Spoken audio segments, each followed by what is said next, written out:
శ్రీశైలం ఆలయంలో అంతర్గత కలహాలు బయటపడ్డాయి. ఈవోపై అర్చకులు తిరుగుబాటు చేశారు. ఆరుద్రోత్సవం సందర్భంగా సుప్రభాతం హారతి సేవల్లో పాల్గొనడం శాస్త్ర విరుద్ధమంటూ ఈవోను అర్చకులు అడ్డుకున్నారు.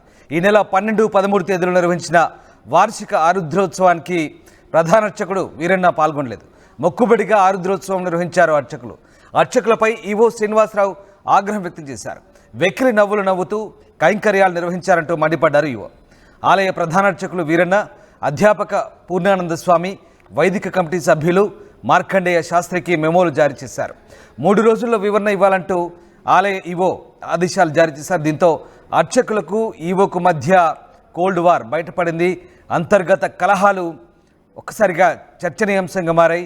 ముఖ్యంగా శ్రీశైల ఆలయానికి వేలాది సంఖ్యలో భక్తులు తరలి వస్తుంటారు. 2 తెలుగు రాష్ట్రాల నుంచి కాక దేశవ్యాప్తంగా శ్రీశైలం మల్లన్నను దర్శించుకునేందుకు వేల సంఖ్యలో భక్తులు తరలి వస్తుంటారు. అలాంటి శ్రీశైల ఆలయంలో ఇప్పుడు అర్చకులకు అలాగే ఈవోకు ప్రధానాధికారికి మధ్య ఒక రకమైనటువంటి కలహం చోటు చేసుకోవడంతో ఒక్కసారిగా భక్తులు కూడా ఆందోళన వ్యక్తం చేస్తున్నారు. ప్రధానంగా ఆరుద్రోత్సవం సందర్భంగా సుప్రభాతం హారతి సేవల్లో పాల్గొనేందుకు ఈవో వచ్చారు. అయితే ఇది శాస్త్ర విరుద్ధమంటూ అర్చకులు అడ్డుకున్నారు.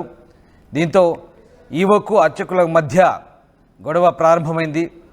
ఇక ప్రధాన అర్చకుడు వీరన్న ఈ ఉత్సవాల్లో పాల్గొనలేదు.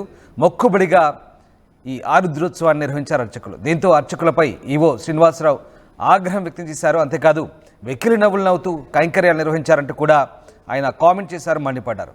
ఆలయ ప్రధాన అర్చకులు వీరన్న, అధ్యాపక పూర్ణానంద స్వామి, వైదిక కమిటీ సభ్యులు మార్కండేయ శాస్త్రి కూడా ఓ అడుగు ముందుకేసి మెమోలు కూడా జారీ చేశారు. దీంతో ఇటు అర్చకులకు అటు ఈవోకు మధ్య ఈ అంతర్గత కలహాలు ఒక్కసారిగా భగ్గుమన్న పరిస్థితి కనబడుతుంది. ఎస్, మా కొలీగ్ హుసేన్ జైన్ అవుతున్నారు. హుసేన్, ఈవోకు అర్చకులకు మధ్య ఏంటి కలహాలు? అంటే ముఖ్యంగా ఈవో ఓ అడుగు ముందుకేసి వారిని కామెంట్ చేయడమే కాదు, వారికి మెమోలు కూడా జారీ చేసిన పరిస్థితి కనబడుతోంది. అసలు ఏం జరిగింది? శాస్త్రానికి విరుద్ధంగా ఎవరు వెళ్తున్నారో అక్కడ తప్పెవరిది? రామదాస్, శ్రీశైలం పుణ్యక్షేత్రంలో అర్చకులు ఆలయ అధికారులకు మధ్య అంతర్గత కలహాలు ఉన్నట్లు బయటపడింది. ఈ నెల 11, 12వ తేదీన నిర్వహించినటువంటి ప్రతి ఏడాది నిర్వహించేటువంటి ఆరుద్రోత్సవంలో ప్రధానంగా సుప్రభాతము, అదేవిధంగా లింగోద్భావం, హారతి సేవల్లో పాల్గొన్నటువంటి అధికారి ఈవో శ్రీనివాసరావు ఎవరైతే ఉన్నారో ఆయన శ్రీనివాసరావుకి హారతి ఇచ్చేటువంటి క్రమంలో మీకు ఇక్కడ హారతి కార్యక్రమంలో పాల్గొనడానికి వీలు లేదని చెప్పి అర్చకులు చెప్పిన నేపథ్యంలోనే ఆగ్రహం వ్యక్తం చేశారు ఆలయ ఈవో. దీనికి ప్రధానమైనటువంటి కారణం గతంలో ఈ యొక్క లింగోద్భావ సమయంలో కానీ హారతి ఇచ్చేటువంటి సమయంలో ఆలయానికి ఎండోమెంట్ అధికారులు ఇక్కడ రావడానికి లేదు, ఈ కార్యక్రమంలో పాల్గొనకూడదని చెప్పినటువంటి పరిస్థితి ఉంది. అయితే ఈ విషయం మీద ఆగ్రహం వ్యక్తం చేస్తున్నారు ఈవో శ్రీనివాసరావు. ఆయన ప్రధానంగా ఒకటే చెప్తున్నారు, ఒకవేళ అనుమతి లేనప్పుడు మేము ఇక్కడ ఆలయ అధికారులుగా ఈ యొక్క బ్రహ్మోత్సవాలకు నిర్వాహకుడిగా ఉన్నటువంటి తనను దీంట్లో పాల్గొనకూడదు, శాస్త్రం ప్రకారమే అయినట్లయితే ముందుగా ఎందుకు చెప్పలేదని ఆయన ఒకటి ప్రశ్నిస్తా ఉన్నారు. ఒకవేళ అలా ఏదైనా ఉంటే కనుక మనకు వైదిక శాస్త్రం ప్రకారము లేకపోతే వైదిక ఎవరైతే వీళ్ళు ఉన్నారో దీని ప్రకారం శాస్త్రం ప్రకారం లేకుండా ఉండకూడదు అనేటువంటి ఏవైనా నిబంధనలు ఉంటే మాత్రం తప్పనిసరిగా 3 రోజుల్లో పూర్తి స్థాయి నివేదిక ఇవ్వాలి. ఒక గ్రంథ రూపంలో ఇచ్చినట్లయితే భవిష్యత్తులో కూడా ఇలా జరగకుండా ఉండేందుకు చర్యలు తీసుకోవాల్సినటువంటి అవసరం ఉంది. ఇంకా రాబోయేటువంటి ఈవోలు ఏ ఒక్కరికి కూడా ఇలాంటి అవమానం జరగకూడదని ఆయన ఆగ్రహం వ్యక్తం చేస్తూ మెమోలు జారీ చేశారు. ప్రధానంగా ఆలయ అర్చకుడు మార్కండేయ శాస్త్రితో పాటు ప్రధాన అర్చకుడు వీరన్న, అధ్యాపక పూర్ణానంద స్వామి, వైదిక కమిటీ సభ్యులు మార్కండేయకు మెమోలు జారీ చేసేటువంటి పరిస్థితి ఉంది. అయితే ఈ కైంకర్యాలు నిర్వహించాల్సినటువంటి బాధ్యత, కైంకర్యాలు ఎంతో పవిత్రతను ఎంతో భక్తిభావంతో నిర్వహించాల్సినటువంటి ఆలయ అర్చకులు నిర్లక్ష్యంగా ఏదో మొక్కుబడిగా నిర్వహించారు. అక్కడ చూస్తూ ఉంటే అంటే నిర్వహణకు తను స్వయంగా చూసేటువంటి క్రమంలోనే అక్కడ వేద శాస్త్రాల ప్రకారము లేకపోతే అక్కడ ఉన్నటువంటి నియమ నిబంధనల ప్రకారం జరిపించకుండా ఏదో మొక్కుబడిగా నిర్వహించడాన్ని నవ్వుతూ కనిపించడాన్ని చాలా సీరియస్ గా తీసుకున్నారు ఆలయ అధికారి శ్రీనివాసరావు. ఆయన ఆ నేపథ్యంలోనే అక్కడ ఉన్నటువంటి పరిస్థితిని పూర్తి స్థాయి పరిశీలించిన తర్వాత అసలు వైదిక కమిటీ ఏం చెప్తా ఉంది, శాస్త్రం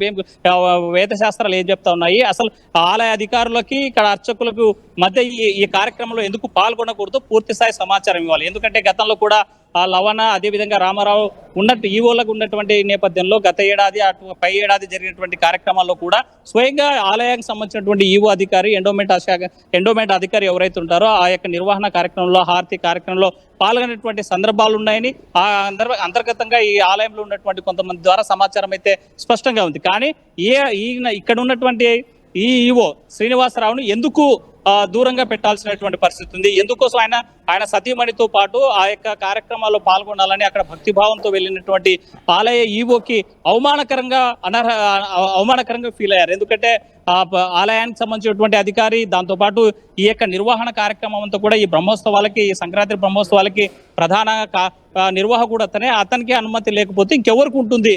దీనికి సంబంధించినటువంటి వైదిక కమిటీతో పాటు అక్కడ ఉన్నటువంటి అర్చకులంతా కూడా ఒక కమిటీ నివేదిక ఇవ్వాల్సిందే. పూర్తి స్థాయి శాస్త్రబద్ధంగా ఒక గ్రంథ రూపంలో తయారు చేయాలి. ఆగమ శాస్త్రం ఏం చెప్తా ఉంది, వైదిక కమిటీ యొక్క నిబంధనలు ఏంటి, ఆ యొక్క కైంకర్యాల్లో ఎవరెవరు పాల్గొనాలి, ఏ అధికారి దాకా పాల్గొనాలి, అర్చకులతో పాటు అక్కడ ఉన్నటువంటి పరిచారకులు ఎవరెవరు ఉండాలనేటువంటి పైన స్పష్టమైనటువంటి నివేదిక ఇవ్వాలని 2 పేజీలతో కూడుకున్నటువంటి ఒక మెమో ఈ ముగ్గురికి ఇచ్చినటువంటి పరిస్థితి అయితే కనిపిస్తుంది. ఒకవైపు ఆలయ ఈవోగా కొత్తగా బాధ్యతలు చేపట్టినటువంటి శ్రీనివాసరావు చాలా సిన్సియర్ గా, అంటే ఆలయంలో జరిగేటువంటి అక్రమాల మీద చాలా ఫోకస్ పెట్టారు. మనం చూసాం గత వారం 10 రోజుల క్రితమే ఈ 300 టికెట్లు తీసుకొని 500 క్యూలైన్లో వెళ్ళినటువంటి వారిపైన కూడా ఫోకస్ చేశారు. అక్కడ ఉన్నటువంటి కొంతమంది ఆలయ అధికారులు, అక్కడ ఉన్నటువంటి సిబ్బంది తాము చేసేటువంటి వ్యవహారాలను ఎప్పటికప్పుడు బయటకు తీసుకున్నటువంటి క్రమంలోనే అక్కడ మనం స్పష్టంగా ఈవోకు అర్చకులకు ఎక్కడ చెడింది అంటే ఎక్కడ ఈగో ప్రాబ్లమ్స్ ఏమైనా ఉన్నాయా వీరి మధ్య? ఎందుకు అంటే ఈ కైంకర్యాల విషయంలో ఈవోను ఎందుకు దూరం పెడుతున్నట్టు? అహంభావం ఎవరికి దెబ్బతిన్నట్టు ఇక్కడ? రామ్దాస్, ఇక్కడ స్పష్టంగా మనకు ఒకటే అర్థం చేసుకోవాలి. ఇప్పటిదాకా ఈయన బాధ్యతలు తీసుకుని సుమారుగా ఒక 1.5-2 నెలలకు మాత్రమే కావస్తుంది. వీరి మధ్య ఎక్కడ భేదాభిప్రాయాలు వచ్చాయి, ఎక్కడ ఆధిపత్య పోరు కోసం నడుస్తుందా, లేకపోతే వీరి మధ్య విభేదాలు ఎక్కడ తలెత్తాయనేది మాత్రం స్పష్టంగా ఇప్పటివరకు ఉన్నటువంటి పరిస్థితులు అయితే తాజాగా ఇవాళ అంటే 11-12వ తేదీ జరిగినటువంటి ఆరుద్రోత్సవంలో అక్కడ ఉన్నటువంటి కైంకర్యాలు నిర్వహించేటువంటి క్రమంలో సుప్రభాత సేవలు, అదేవిధంగా హారతి, లింగోద్భావ సమయంలో ఆలయ అధికారిని, ఆయన పూర్తి స్థాయిలో ఉన్నటువంటి ఒక కలెక్టర్ స్థాయి హోదా ఉన్నటువంటి వ్యక్తి, అక్కడ పూర్తిగా ఆలయానికి ఎండోమెంట్ శాఖ నుంచి ప్రతినిధిగా ఉన్నటువంటి వ్యక్తిని అనుమతించకపోవడం పైన ఆగ్రహం వ్యక్తం చేస్తున్నారు. ఒకవేళ వైదిక కమిటీ ఏం చెప్తుంది, వేద శాస్త్రాలు ఏం చెప్తున్నాయి, ఆగమన శాస్త్రం ప్రకారం ఎందుకు అనుమతి కల్పించలేకపోతున్నారు, ఏవైనా స్పష్టంగా ఉంటే ఒకవేళ నేను ఇక్కడ అంటే ఆ కార్యక్రమానికి పాల్గొనడానికంటే ముందే తమకు సంబంధించిన అర్చకులు ఎవరో ఒకరు వచ్చి మీరు పాల్గొనడానికి అవకాశం లేదు, దీంట్లో వైదిక నియమ నిబంధనలు అనుమతించడం లేదు, ఈ కమిటీ కూడా ఒక నిర్ణయం తీసుకునేటువంటి పరిస్థితి ఉంది అని చెప్పింటే నేను ఆ యొక్క ప్రాంతానికి వచ్చేవాడిని కాదు. అయితే నా సతీమణితో పాటు నేను అక్కడ హారతి తీసుకోవాలని వెళ్ళిన తర్వాత అక్కడ చాలాసేపు వెయిట్ చేసిన తర్వాత ఆ కైంకర్యాలు ముగిసిన తర్వాత హారతి ఇచ్చేటువంటి క్రమంలో ఆ హారతి ఇవ్వాల్సినటువంటి ఆలయ అర్చకులు హారతి ఇవ్వకపోవడమే చాలా అవమానకరంగా భావిస్తా ఉన్నారు.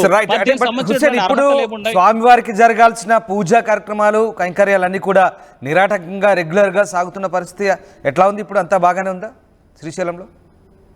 అంటే ఇక్కడ ప్రధానంగా మనం ఆలోచించాల్సిన అంశం ఏమంటే రామ్దాస్, మొన్న 11-12వ తేదీ జరిగినటువంటి కైంకర్యాల విషయాల్లో కూడా ప్రధానమైనటువంటి అర్చకుడు, అంటే ఏడాదికి ఒకసారి వార్షికోత్సవానికి ఒకసారి జరిగేటువంటి ఆరుద్రోత్సవం ఏదైతే ఉందో ఆ ఉత్సవంలో ప్రధాన అర్చకుడు పాల్గొనకపోవడం పైన తీవ్ర ఆగ్రహం వ్యక్తం చేస్తున్నారు ఆలయో. అంటే బాధ్యతారాహిత్యంగా ఒక ప్రధానమైనటువంటి అర్చకుడుగా ఉండి ఆ బాధ్యతను పూర్తి స్థాయి చేయాల్సినటువంటి ప్రధానమైనటువంటి అర్చకుడు, ఇక్కడ భక్తులంతా కూడా శ్రీశైల క్షేత్రానికి పెద్ద సంఖ్యలో వస్తుంటారు. అందులో సంక్రాంతి పండుగ నేపథ్యంలో విపరీతమైనటువంటి భక్తులు పోటెత్తేటువంటి పరిస్థితి ఉంది.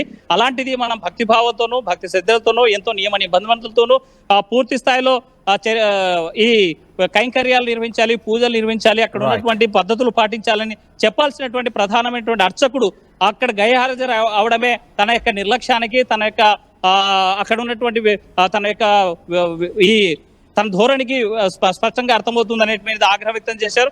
వచ్చినటువంటి అర్చకులు కూడా కొంతమంది కేవలం అక్కడ ఉన్నటువంటి వాళ్ళు నవ్వడము, అక్కడ సీరియస్నెస్ లేకుండగా, అక్కడ యొక్క ఆ నియమాల ప్రకారం దాని యొక్క భక్తిభావం లేకుండగా ఏదో మమ అనిపించేలాగా ముఖస్థుతిగా నర్పించడానికి మాత్రం తీవ్ర ఆగ్రహం వ్యక్తం చేస్తున్నాడు. ఇది భక్తుల మనోభావాలను అర్చకులు దెబ్బతీయడమని భావించినటువంటి ఈవో ఎవరైతే ఉన్నారో శ్రీనివాసరావు ఈ ముగ్గురిపైన నోటీసులు జారీ చేశారు. 3 రోజుల్లో వైదిక కమిటీ నియమ నిబంధనలు ఏమున్నాయి, ఆగమ శాస్త్రం ఏం చెప్తా ఉంది, ఎందుకోసమని ఆలయ ఈవో అధికారి ఆ కైంకర్యాల్లో పాల్గొనడానికి అర్హత ఉందా లేదా, అలాంటి పూర్తి స్థాయి ఒక గ్రంథ రూపంలో తయారు చేసి 3 రోజులు ఇవ్వాలని స్పష్టంగా చెప్పినటువంటి పరిస్థితి ఉంది. ఆ నేపథ్యంలోనే మన శ్రీశైల క్షేత్రంలో అంతర్గత కలహాలు బయటపడ్డాయంటే మాత్రం అంటే గతంలో చాలా విమర్శలు ఉన్నాయి. ఒకవైపు అర్చకులకు, మరోవైపు ఎండోమెంట్ అధికారులకు. ఎవరైనా సరే అధికారి వచ్చినా ఆలయ అధికారులు తమ గుప్పెట్లో పెట్టుకోవాలని ఒక ఆలోచన విధానం కొంతమంది అర్చకుల్లో ఉందనేది గతంలో కూడా విమర్శలు వచ్చే పరిస్థితుంది. అలాంటిది ఇప్పుడు ఏమైనా జరిగిందా, లేకపోతే ఇంకేమైనా కారణాలు ఉన్నాయనేటువంటిది పూర్తి స్థాయి దర్యాప్తు చేస్తే తప్ప వచ్చినటువంటి అక్కడ ఏం జరిగిందనేటువంటి వచ్చేటువంటి పరిస్థితి లేదు. సో శ్రీశైల క్షేత్ర యొక్క పవిత్రతను, అక్కడ జరిగేటువంటి కైంకర్యాలను భక్తిభావంతో చేయాలి తప్ప ఏదో ముఖస్తుతిగా చేస్తే మాత్రం ఇక్కడ శ్రీశైల క్షేత్రానికి ఉన్నటువంటి పవిత్రతను దెబ్బతీయడమని శ్రీనివాస్ ఈవో ఆలోచించారు. అందులో భాగంగానే సీరియస్ గా తీసుకున్నారు. వారి మీద ఆగ్రహం వ్యక్తం చేశారు. ముగ్గురికి మెమోలు ఇచ్చినటువంటి పరిస్థితి ఉంది. 3 రోజుల్లో నివేదిక తేవాలని కోరినటువంటి పరిస్థితి స్పష్టంగా కనిపిస్తుంది. Ramdas. Right, yes, thank you Hussain, thanks for the update. So Srisaila ఆలయంలో అంతర్గత కలహాలు అయితే బయటపడ్డాయి. ఈవోపై అర్చకులు తిరుగుబాటు చేశారు. ఆరుద్రోత్సవం సందర్భంగా సుప్రభాతం హారతి సేవల్లో పాల్గొనడం శాస్త్ర విరుద్ధం అంటూ ఈవోను అర్చకులు అడ్డుకోవడంతో ఈ గొడవ ప్రారంభమైంది.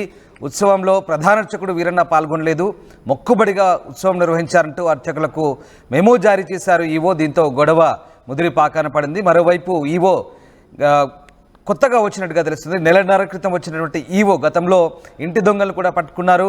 ఆయన 300 దర్శనం టోకెన్ల కింద, సర్వదర్శనం కింద కొంతమందిని అనుమతించిన పట్ల ఆయన అప్పట్లో అడ్డుకున్నారు. అలాగే తాజాగా టోల్ గేట్లో అత్యధిక సొమ్ము వసూలు చేసి దగ్గర పెట్టుకున్న నేపథ్యంలో దాన్ని కూడా గుర్తించి ఆయన చర్యలు తీసుకున్నారు. 8 మందిపై టోల్ గేట్ సిబ్బందిపై చర్యలు తీసుకున్న నేపథ్యంలో తాజాగా ఈ అంశం కూడా మరొకసారి వివాదమవుతుంది శ్రీశైలంలో. మొత్తం మీద అటు అర్చకులకు ఇటు ఈవోకు మధ్య ఒక్కసారిగా ఈ అంశంలో భేదాభిప్రాయాలు రావడంతో వైదిక కమిటీ సభ్యులు మార్కండేయ శాస్త్రికి, అలాగే ఇక అధ్యాపక స్వామి పూర్ణానందకు, అలాగే ప్రధాన అర్చకులు వీరన్నకు కూడా ఈవో అయితే మెమో జారీ చేశారు. ఇక దానికి సంబంధించి వివరణ ఇవ్వాలంటూ ఆయన కోరడం ప్రస్తుతం అటు అర్చకులకు ఇటు ఈవోకు మధ్య ఒక్కసారిగా జరుగుతున్నటువంటి తగాదాలు బయటపడ్డట్టయింది. చూడాలి మరి శ్రీశైలంలో ఈ అంశంలో ఈ కలహాలు ఎప్పుడు సమసిపోతాయి. శ్రీశైల ఆలయానికి మళ్ళీ కైంకర్యాలకు సంబంధించి కూడా అందరూ ఒకే తాటిపై ఎలా నడుస్తారు, ఎలాంటి భేదాభిప్రాయాలు లేకుండా స్వామివారికి సేవలు చేస్తారు, భక్తులకు సేవలు చేస్తారు అనేది మాత్రం భక్తులు వేచి చూస్తున్నారు.